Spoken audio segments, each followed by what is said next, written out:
vamos falar de economia agora, porque hoje o IBGE divulgou o dado de inflação de 2024. A inflação ficou em 4,83%. Sabe o que isso significa? Que ela ultrapassou a meta do governo. Para falar sobre esse assunto, a gente recebe agora o nosso analista Fernando Nakagawa. Naka, boa tarde para você. Quais os principais motivos, então, dessa alta acima do teto? Naka, boa tarde. Boa tarde, Débora. A comida na mesa dos brasileiros, das famílias brasileiras, foi o item que acabou puxando a inflação para cima e pressionou os preços, fazendo com que o Banco Central, daqui a pouquinho, a partir das 6 horas no horário de Brasília, tenha de divulgar uma carta com as explicações para esse descumprimento da meta. Esta meta, ela existe há muito tempo e nos últimos anos, Débora, infelizmente, a gente tem visto o descumprimento para cima, com inflação pior do que o esperado. A gente separou os números para entender como é esse histórico recente da meta de inflação. Então nós temos aí o IPCA ao longo dos últimos 11 anos. E nesse período, as barrinhas em vermelho são os anos em que o Brasil não conseguiu cumprir a meta de inflação. Em 2024, então, tivemos 4,83%, a meta era 3%, com um chorinho, com uma margem de erro de até 4,5%. Não deu, os números ficaram para cima deste teto. A gente também não conseguiu cumprir a meta nos 2 anos seguintes à pandemia. Inflação de 10% em 2021 e 5,79% em 2022. Portanto, nos últimos 4 anos, 3 anos tivemos descumprimento da meta. Antes, lá atrás, em 2017, o Brasil também não cumpriu a meta, mas por uma razão diferente, porque a inflação ficou abaixo do permitido. Na época, a meta de inflação permitia uma inflação mínima de 3%, que era o piso, mas ficou um pouquinho abaixo. E antes disso, em 2015, quando a gente teve uma inflação superior a 10%. Na próxima tela, a gente tem os principais grupos da inflação brasileira, e aí fica muito claro como alimentação e bebidas foi o item que mais pressionou os preços no ano passado, com uma alta de quase 8%. Depois, educação e saúde e cuidados pessoais, com altas na casa de 6%. Despesas pessoais, aí tem serviços, como cabeleireiro, hotel, por exemplo, com uma alta de 5%. Aí os outros grupos com uma alta mais contida. Habitação e transportes na casa de 3%.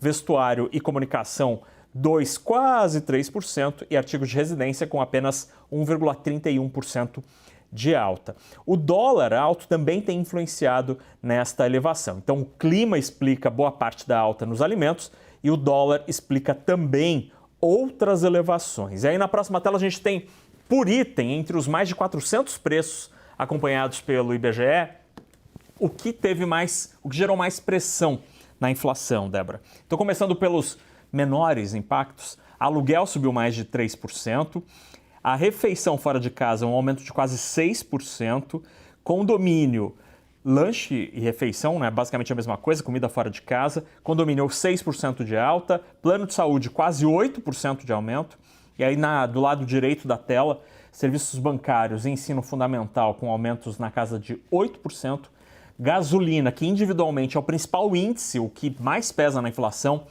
ao consumidor no Brasil, com aumento de quase 10%. Leite longa-vida, que sofreu com a seca, quando há seca, a produção de leite cai. Isso aconteceu no decorrer do ano passado, com 18,8% de alta.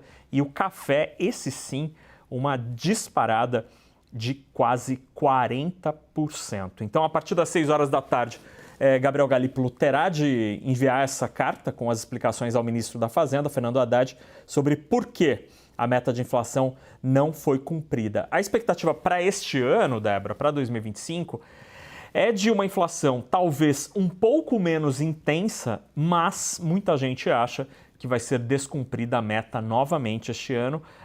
A gente deixou de ter uma meta por ano calendário, agora você tem um acompanhamento permanente, mas a meta continua a mesma, 3%, o centro da meta, com uma possibilidade de até 4,5%. Mas as previsões já estão chegando perto, ou se encaminhando para perto de 5%, indicando que talvez a gente não cumpra novamente a inflação na meta nos próximos meses. Naka, deixa eu te fazer uma abordagem política aqui, que é o seguinte, a gente sabe que o governo Lula, o PT, tem críticas ferrenhas, né? Sempre teve críticas ferrenhas à política do Banco Central de elevação na taxa de juros. A elevação na taxa de juros era, o argumento para que ela acontecesse era justamente para ajudar, entre outros assuntos, mas especialmente ajudar no controle da inflação. A gente sabe que a taxa está muito alta e, mesmo assim, a inflação estourou aí o teto da meta. Minha pergunta é, porque o argumento era, não, mas a nossa inflação não é por aumento de demanda. Por isso, não funcionaria fazer o aumento da Selic. Minha pergunta é, temos esse cenário com esses juros altíssimos que vivemos hoje. Se eles não tivessem altíssimos, a nossa inflação dá para projetar se ela poderia ser ainda maior? É provável que sim, Débora, que sim, a inflação seria ainda maior porque incentivaria, por exemplo, o consumo via crédito. E então você teria mais demanda, de fato, na economia. Uma parte, a inflação, ela não é algo simples de se observar, de fato, a razão do aumento de preço, são inúmeros fatores. Eu destaquei dois ali que foram preponderantes para muitos dos preços, né? O clima foi muito presente no noticiário econômico no decorrer de 2024, assim como a disparada do dólar. Esses dois fatores acabam influenciando muita coisa e que não está, definitivamente, necessariamente, no controle do Banco Central, né? O dólar é livre no Brasil e o clima muito menos, não há nenhuma autoridade que possa influenciar, a não ser que a gente adote políticas para evitar as mudanças climáticas. Mas se o juro estivesse baixo, não tivéssemos voltado, por exemplo, a essa escalada dos juros, é muito provável que o consumo de itens mais caros, como a partir do que a gente compra no shopping, por exemplo, né, de vestuário, de moda, eletrônicos, eletrodomésticos, motos, carros, imóveis, tudo isso estaria mais forte. Isso geraria mais demanda pela inflação.